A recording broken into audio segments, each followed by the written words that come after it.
ଗାଧୋଇ ସାରି ଯେତେବେଳେ ମୁଁ ବାଥରୁମରୁ ବାହାରକୁ ଆସିଲି, ମୋ ଭାଇ ମୋ ଆଡ଼କୁ ଚାହିଁ ରହିଥିଲା। ମୁଁ ମୋ ରୁମକୁ ଗଲି।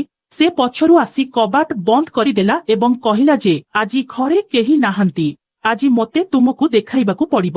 ଆଜିର କାହାଣୀଟି ବହୁତ ଆକର୍ଷଣୀୟ ହେବାକୁ ଯାଉଛି, ତେଣୁ ଶେଷ ପର୍ଯ୍ୟନ୍ତ ଦେଖନ୍ତୁ ଏବଂ ଯଦି ଆପଣ ଚ୍ୟାନେଲରେ ନୂଆ ଆସିଛନ୍ତି ତେବେ ଭିଡିଓକୁ ଲାଇକ୍ କରି ଗୋଟେ ସବସ୍କ୍ରାଇବ କରନ୍ତୁ। ତେବେ ଆସନ୍ତୁ ଆଜିର ଭିଡିଓକୁ ଆରମ୍ଭ କରିବା। ନମସ୍କାର ବନ୍ଧୁଗଣ, ମୋ ନାମ ପୂଜା ଏବଂ ମୋର ବୟସ 22 ବର୍ଷ। ମୋ ପରିବାରରେ ମାତ୍ର 4 ଜଣ ଅଛନ୍ତି। ଆମେ ଭାଇ ଭଉଣୀ ଦୁହେଁ ଏବଂ ମୋ ମା ବାପା ପିଲାମାନଙ୍କର ଖେଳନା ବିକ୍ରି କରୁଥିଲେ। ଗୋଟେ ଦିନ ଆମ ଘରୁ ପ୍ରାୟ 3 କିଲୋମିଟର ଦୂରରେ ଏକ ଯାତ୍ରା ହେଉଥିଲା, ଯେଉଁଠାକୁ ମା ବାପା ସକାଳୁ ସକାଳୁ ଖେଳନା ବିକିବା ପାଇଁ ଯାଇଥିଲେ। ଏବେ ଘରେ କେବଳ ଆମେ 2 ଭାଇ ଭଉଣୀ ଥିଲୁ। ମା ବାପା ଚାଲିଯିବା ପରେ ମୁଁ ସକାଳୁ ସକାଳୁ ଘରର ସମସ୍ତ କାମ ସାରିଦେଲି। ସେଦିନ ମୋ ଭାଇ ଦିନେଶ ମଧ୍ୟ ଯାତ୍ରାକୁ ଯିବା ପାଇଁ ବାହାରିଥିଲା, କିନ୍ତୁ କଣ ହେଲା, ସେ ମା ଏବଂ ବାପାଙ୍କ ସହିତ ଗଲା ନାହିଁ। ଆଉ କହିଲା ମୁଁ ପରେ ଯିବି ବୋଲି କହିଲା। ମୋ ଭାଇର ବୟସ 24 ବର୍ଷ ଏବଂ ସେ ଦେଖିବାକୁ ବହୁତ ସୁନ୍ଦର। ତାହାର ହାଇଟ୍ 5 ଫୁଟରୁ ଅଧିକ ହେବ। ମୁଁ ମୋ ଭାଇକୁ ପଚାରିଲି, ଭାଇ ତୁମେ ଯାତ୍ରାକୁ କାହିଁକି ଗଲ ନାହଁ? କିନ୍ତୁ ଆଜି କଣ ହେଲା ଯେ ଗଲ ନାହିଁ?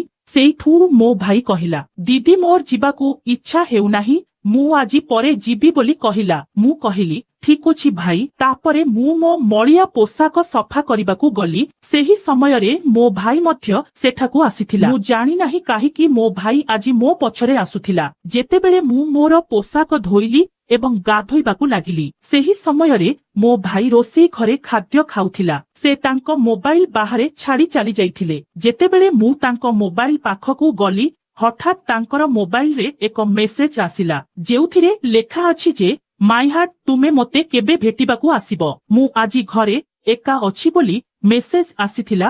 ଏହି ମେସେଜ ପଢି ମୁଁ ଆଶ୍ଚର୍ଯ୍ୟ ହୋଇଗଲି। ମୁଁ କଳ୍ପନା ମଧ୍ୟ କରିପାରୁନାହିଁ ଯେ ଭାଇ ମୋଠାରୁ ଲୁଚି ଏସବୁ କରୁଥିଲା। ମୁଁ ଭାଇର ମୋବାଇଲ ଉଠାଇଲି ଏବଂ ତାପରେ ମୋବାଇଲ ଧରି ତାଙ୍କ ପାଖକୁ ଗଲି। ମୁଁ ମୋ ଭାଇକୁ ଏସବୁ କହିଲି। ତାପରେ ମୋ ଭାଇ ହସି କହିଲା, ଦିଦି ମୁଁ ତୁମକୁ କହି ନଥିଲି ଯେ ମୋର ଜଣେ ପ୍ରେମିକା ଅଛି ବୋଲି? ସରି ଦିଦି, ମୁଁ ଜାଣିଥିଲି ଯେ ଭାଇ ନିଶ୍ଚିତ ଭାବରେ ସେହି ଝିଅକୁ ଭେଟିବାକୁ ଯିବ। ସେଥିପାଇଁ ମୁଁ ସାଇକେଲ ଚାବିକୁ ଲୁଚେଇ ରଖିଦେଲି। କିଛି ସମୟ ପରେ ସେ ପଚାରିଲା, ଦିଦି ସାଇକେଲ ଚାବି କେଉଁଠି? ଏମିତି କହି ସେ ମୋ ଆଡ଼କୁ ଆସିବାକୁ ଲାଗିଲା। ସେହି ସମୟରେ ମୁଁ ଗାଧୋଇ ସାରି ଏକ ଗାମୁଛା ପିନ୍ଧି ଠିଆ ଗୁଡା ହୋଇଥିଲି। ତାପରେ ଭାଇ ମୋ ରୁମକୁ ଚାବି ନେବାକୁ ଆସିଲା। ମୁଁ ମୋ ଭାଇକୁ କହିଲି, ଭାଇ ମୁଁ ଜାଣିଛି ତୁମେ କେଉଁଠିକୁ ଯାଉଛ। ତୁମେ କଣ ସେହି ଝିଅକୁ ଭେଟିବାକୁ ଯାଉଛ କି? ମୁଁ ମା ବାପାଙ୍କୁ ସବୁ କଥା କହିଦେବି। ସେଇଠୁ ଭାଇ କହିବାକୁ ଲାଗିଲା, ନା ଦିଦି ଏପରି କର ନାହିଁ, ମା ବାପାଙ୍କୁ କିଛି କୁହ ନାହିଁ। ମୁଁ ଭେଟି ଆସିବା ପରେ ମୁଁ ତୁମକୁ ଏକ ସରପ୍ରାଇଜ ଦେବି ବୋଲି କହିଲା। ମୁଁ ପଚାରିଲି, ଭାଇ କି ପ୍ରକାରର ସରପ୍ରାଇଜ? ତାପରେ ସେ କହିଲା, ଏହା ଏକ ଆଶ୍ଚର୍ଯ୍ୟଜନକ ସରପ୍ରାଇଜ ଯାହା ତୁମେ ତୁମ ଜୀବନରେ ପ୍ରଥମ ଥର ପାଇଁ ପାଇବ। ମୁଁ ମୋ ଭାଇକୁ ବାରମ୍ବାର ପଚାରିଲି, କିନ୍ତୁ ସେ କହିଲେ ଯେ ଏହା ଏକ ଆଶ୍ଚର୍ଯ୍ୟଜନକ ସରପ୍ରାଇଜ କେବଳ ସେତେବେଳେ ତୁମେ ଜାଣିପାରିବ।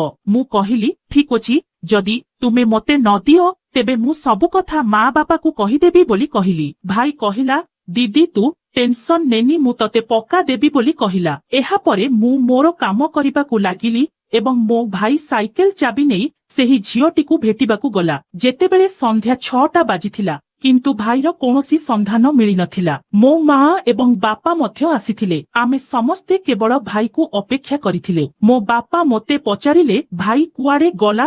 ଭୟରେ ମୁଁ ତାଙ୍କୁ କିଛି କହିନଥିଲି। ମୁଁ ତାଙ୍କୁ କହିଲି ଯେ ଭାଇ ଯାତ୍ରାକୁ ଯାଉଛି ବୋଲି କହି ବାହାରକୁ ପଳେଇଗଲା, କିନ୍ତୁ ଏ ପର୍ଯ୍ୟନ୍ତ କେହି ଜାଣି ନାହାନ୍ତି ଯେ ସେ କେଉଁଠି ଯାଇଛି। ଯଦି ମୁଁ ବାପାଙ୍କୁ ସତ୍ୟ କହିଥାନ୍ତି ତେବେ ହୁଏତ ମୋ ଭାଇ ମୋତେ ମୋ ସରପ୍ରାଇଜ ଦେଇନଥାନ୍ତା। ସେଥିପାଇଁ ମୁଁ ମା ବାପାଙ୍କୁ କିଛି କହିନଥିଲି। ଏହାପରେ ଆମେ ରାତ୍ରି ଭୋଜନ କରି ଶୋଇଗଲୁ, କିନ୍ତୁ ମୋ ଭାଇକୁ ଅପେକ୍ଷା କରି କରି ମୋ ମା ମଧ୍ୟ ଖାଦ୍ୟ ଖାଇନଥିଲେ। ମୁଁ କହିଲି, ମା ଚିନ୍ତା କର ନାହିଁ, ଭାଇର କିଛି ହେବ ନାହିଁ, ସେ ଶୀଘ୍ର ଆସିଯିବ, ତୁମେ ଖାଦ୍ୟ ଖାଇନିଅ। କିନ୍ତୁ ମୋ ମା ଖାଦ୍ୟ ଖାଇ ନଥିଲେ ଏବଂ ତାପରେ ମୋ ମା ଭୋକିଲା ଅବସ୍ଥାରେ ଶୋଇବାକୁ ଗଲେ। ଯେତେବେଳେ ରାତି ପ୍ରାୟ 11ଟା ବାଜିଥିଲା, ମୁଁ ଘରର କବାଟ ବନ୍ଦ କରି ଶୋଇବାକୁ ଗଲି। ସେତେବେଳେ ମୋ ମା ବାପା ମଧ୍ୟ ହାଲିଆ ହୋଇ ଦୁହେଁ ଗଭୀର ନିଦ୍ରାରେ ଶୋଇ ପଡିଥିଲେ। କେବଳ ମୁଁ ଜଣେ ହିଁ ଶୋଇ ନଥିଲି। ତାପରେ ହଠାତ୍ କେହି ଜଣେ କବାଟ ଠକ୍ କଲା। ପ୍ରଥମେ ମୁଁ ଭୟଭୀତ ହୋଇଗଲି ଯେ ଏତେ ରାତିରେ ଏହି ସମୟରେ କିଏ ହୋଇପାରେ, କିନ୍ତୁ ତାପରେ ମୁଁ ମୋ ଭାଇକୁ ମନେ ପକାଏ ଏବଂ ଭାବେ ଯେ ହୁଏତ ସେ ମୋ ଭାଇ ହୋଇଥିବ। ତେଣୁ ମୁଁ ଧୀରେ ଧୀରେ ଯାଇ କବାଟ ଖୋଲିଲି। ମୁଁ ଯେତେବେଳେ କବାଟ ଖୋଲିଲି ଭାଇ ମୋ ସାମ୍ନାରେ ଥିଲେ। ଭାଇଆ ବହୁତ ହାଲିଆ ଏବଂ କଠିନ ପରିଶ୍ରମ କରିଥିବା ପରି ଦେଖାଯାଉଥିଲା। ମୁଁ ମୋ ଭାଇକୁ ପଚାରିଲି, ତୁମେ ଏତେ କ୍ଳାନ୍ତ ଦେଖାଯାଉଛ କାହିଁକି? କିନ୍ତୁ ତାପରେ ମୋ ଭାଇ କହିଲା, ନା ଦିଦି ମୁଁ ଠିକ ଅଛି। ଏହା କହି ଭାଇ ଭିତରକୁ ଆସି ସିଧା ଶୋଇପଡ଼ିଲେ। ମୁଁ କହିଲି, ଭାଇ ଦୟାକରି ତୁମର ଖାଦ୍ୟ ଖାଇନିଅ। କିନ୍ତୁ ସେ କହିଲେ, ନାହିଁ ମୁଁ ଖାଇସାରିଛି। ତାପରେ ମୁଁ ମୋ ଭାଇକୁ କହିଲି, ତେବେ ତୁମେ ମତେ ମୋର ଉପହାର କେବେ ଦେଉଛ? ସେଇଠୁ ସେ କହିଲା, ଏବେ ମା ଏବଂ ବାପା ଏଠାରେ ଅଛନ୍ତି। ମୁଁ ଏବେ ତୁମକୁ ଦେଇପାରିବି ନାହିଁ ବୋଲି କହିଲା, କିନ୍ତୁ କାଲି ନିଶ୍ଚିତ ଭାବରେ ଦେବି ବୋଲି କହିଲା। ମୁଁ କହିଲି, ଠିକ ଅଛି ଭାଇ। ସେତିକି ବେଳକୁ ବହୁତ ରାତି ହୋଇଗଲାଣି। ତେଣୁ ଆମେ ଦୁହେଁ ଶୋଇପଡ଼ିଲୁ। ସକାଳ ହେବା ମାତ୍ରେ ମା ଏବଂ ପାପା ଭାଇଙ୍କୁ ଗାଳି ଦେଉଥିଲେ ଏବଂ ପଚାରିଥିଲେ ଯେ ତୁମେ କେଉଁଠିକି ଯାଇଥିଲା? ଆମେ ତୁମ ପାଇଁ ବହୁତ ଚିନ୍ତିତ ଥିଲୁ ବୋଲି କହି ବହୁତ ଗାଳି କରୁଥିଲେ। ତାପରେ ଭାଇ ମା ପାପାଙ୍କୁ ମିଛ କହୁଛି ଯେ ସେ ତାଙ୍କ ବନ୍ଧୁଙ୍କ ସହିତ ଯାତ୍ରାକୁ ଭୁଲି ଯାଇଥିଲା। ମୋ ମା ଏବଂ ବାପା ମଧ୍ୟ ବହୁତ ଦୟାଳୁ ଥିଲେ। ସେଥିପାଇଁ ସେ ଯାହା କହୁଥିଲା ତାହା ଗ୍ରହଣ କରୁଥିଲେ। ତାପରେ ପୁଣି ମା ବାପା ଖେଳଣା ବିକିବା ପାଇଁ ଚାଲିଗଲେ ଏବଂ ଆମେ ଦୁଇ ଭାଇ ଭଉଣୀ ଘରେ ଏକା ରହିଲୁ। ତାପରେ ପୁଣି ମୁଁ ଖାଦ୍ୟ ରାନ୍ଧିଲି ଏବଂ ଘର କାମ କରି ସାରିବା ପରେ ମୁଁ ମୋ ରୁମକୁ ବିଶ୍ରାମ ନେବାକୁ ଗଲି। ତାପରେ ମୁଁ ଭାଇର ସରପ୍ରାଇଜ କଥା ମନେ ପକାଇଲି।